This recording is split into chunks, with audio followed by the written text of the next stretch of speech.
loves, happy Sunday to you. So I just wanted to do a quick pop in and just explain exactly what is happening here. And let me adjust the camera just a little bit. Alright, so I'm just using some vintage papers for the background, and I wanted to show you what my inspiration is for today. So I really don't have a plan yet as to what I'm going to be creating, except for this. I've been wanting to, I have these cotton flowers on my mantle, and they're just so peaceful to me, and I'm kind of feeling like needing some peaceful moment right now. And so I figured that this would be my inspiration to paint. And I've also got a couple of these Pussy Willows in here just for another bit of color and inspiration as well. So we'll see how it goes. That is my inspiration. I want to kind of create kind of not a wreath necessarily, but something to focus around the edges. I'm going to be using all Deco Art products today, and I'm going to be using Gesso as my white, and just because I like the chalky thickness of it. And I'm going to be using fluid acrylic for everything else because I want that to be pushed back, and I want the pods of the cotton to really kind of stand out in the piece, so that's why I'm using Gesso. And just fluid acrylic matte medium to put the papers down, and that's all I know for now. So let's get creating.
there she is, lovies. So it turned out like I wanted it, which rarely happens. But yeah, I just love it. Love, love, love. So let's talk about the process. I explained a little bit of my inspiration, and vintage papers in the background, they show up just perfectly. I put the papers down with some matte medium, and then I did several washes over this. I've started out with a little bit of Prussian blue, carbon black, and umber, and mixed it together, and some gesso, because I wanted kind of a grayish muted tone. And then I went back over that with an umber wash, so I used burnt umber.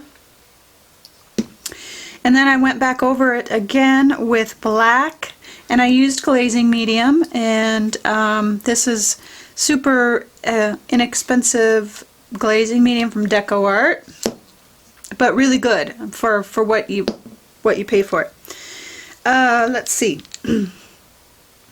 I used gesso as my white, and I like that because it's really muted and chalky, and love it. It's thick, gives some texture. I used fluid acrylics for everything else, and it was super easy. Not a lot of color to this, but it was exactly what I was looking for. Use my fingers to form the cotton balls, and I used I used chalk to first sketch it out, and when I sketched it out, I was gonna wipe away that chalk, but I loved how it looked when it first went on, and I had to pause for a second to see if, like, should I leave it like that? Should I but so I knew that I wanted to bring back that chalk. It's soft pastel, basically. And what I used was these are Sennelier, I don't know how you say it, but these are the best pastels ever. These are the cheaper ones, and for this look I wanted that soft, really kind of chunky feel, and they worked perfectly. Let's see. Oh, I did use this stencil, the garden stencil, but you don't really need it. I mean, they kind of show up like they're little bitty pods in the background, but they don't really show up too much, so you don't really have to use it if you don't want to. Let's see, what else? I used my palette knife for the stems because I wanted it to be really kind of rustic looking. I wanted kind of a farmhouse kind of feel, and so that worked out perfectly. Then I sprayed fixative a lot on this piece because, one, I put that chalk down, and I needed that line to kind of guide me. And I will say this, when you spray the fixative, the white chalk kind of disappears, but once you dry it with the dryer, it comes back. So I used this fixative, and I like Spectrafix. I'm switching. I used to use Krylon all the time, but I really like this because there's no odor. I can spray it inside. So I've been using Spectrafix.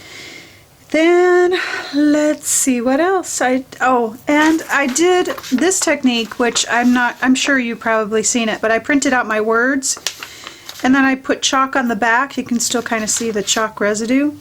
And you put it down, and then you trace over it. It's like graphite paper. If you don't have graphite paper, you can use this. And the reason I use this is because I wanted it to be white, because if I did black on there, I probably wouldn't see the line too well. And then painted that in with my carbon black fluid acrylic, and then went back over it with some more soft pastel, chalk pastel. Went over the stems with it, and that's pretty much it. Super easy. Love, love, love it. So let's talk about this blessed. So as I was, gathering my thoughts for what I was going to be creating today and what I needed, and I tell you this all the time, that's where I usually come from when I'm creating, is like, okay, what do I need this week? What do I need? And the cotton, these cotton balls, or whatever you call them, they just are always so peaceful to me. I don't know why. And that is exactly what I was needing. I was needing some peace. So that's kind of where I started. It's kind of this peaceful, muted palette. But then, as always, this message comes through all of these different avenues. As I was logging into my computer this morning, the quote, I have an app that gives me quotes, and of course I love that. Quotes are my thing. And at the quote said, stop focusing on what's stressing you out. Focus on your blessings. And I was like, oh, because this week's been nuts, crazy. I mean, not just because birthday week alone is crazy, but there's lots of different things happening behind the scenes. I've hired another person, so I'm training, new design team, all kinds of stuff. New workshops, new stencils, new product line in some stores, and it's just a lot. And so I was feeling a little crazy, and I needed to just remember my blessings. And then I got a email from a gal who asked me, she said, you're always so positive. How do you always see the joy or the bright side of things? And that tied into that, because I'm always talking about finding your joy or choosing joy or that kind of thing. And I really thought about this, seeing the happy in the day-to-day. And my life is not perfect, and I am not perfect at this by any means. But I will say this, that I practice it. Every day, every second, sometimes it feels like I practice finding the joy, choosing joy, seeing the blessings. And I want to explain it to you like this. So if you, as an artist, want to, if you asked me, how do I get better at mixed media or collage or whatever, I would say practice. Do it every single day. Do it as often as you can. Think about it. Write out what you want. All of those kinds of things. You don't become good at anything unless you do it, unless you practice it often, every day. You breathe it, you eat it, you sleep it. That's how you become good at something. That's how you become the authority. That's how you, and then it becomes natural. It's like this new employee that I'm training. Everything for her right now is very deliberate.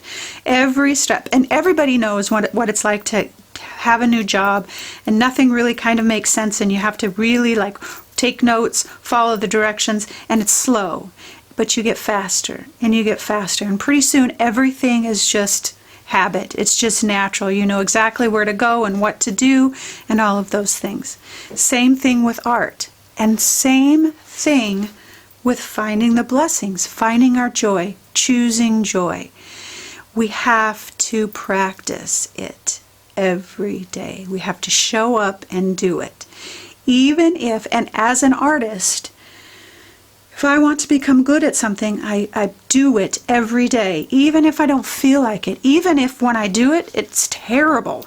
There's a lesson in there, and I do it again. I show up again the next day, and I do it again. And that's how we are able to find our joy, choose joy, find the blessings, and see them, be present, is by practicing that every day. And some days it doesn't go well. It just doesn't go well at all. But there's joy in the morning, there's a new day coming, and we get up and we do it all over again. And pretty soon, finding and choosing our joy and finding our blessings becomes habit. And it's easier to see it and find it than when we first began. So my message for you today, my lovies, is practice it. Practice your being present and finding those moments of joy and blessings and those kinds of things. And pretty soon it will become habit. It's really easy to be negative. It's a lot. Okay, I'm back. The dog, the mailman, everything happens at once. So anyway, I just wanted to remind you that it is practice to find our blessings. It's sometimes a lot of work, and I do want to say this too, that finding our joy and finding our blessings and things like that, there's a difference too when there's loss or grief or depression. Like when we're dealing with depression, that's a different process than just everyday stuff. We have to really go through some steps to grieve and deal with loss that way. And with depression, we have to take the meds. We have to see the counselor, the therapist, whatever it is. And please know that it's okay to ask for help if we're not able to find the joy anymore. Because of circumstances and situations that are beyond our control. And that's okay. And I have, and I will if that happens again, you know. So it's good to take care of ourselves. But once that's over and we're doing everyday life, we can practice finding our joy and our blessings. All right, lovies, I hope your Sunday is amazing. I hope it's restful. I hope that you are able to practice finding your blessings today. And I hope that you always, always know that you are loved.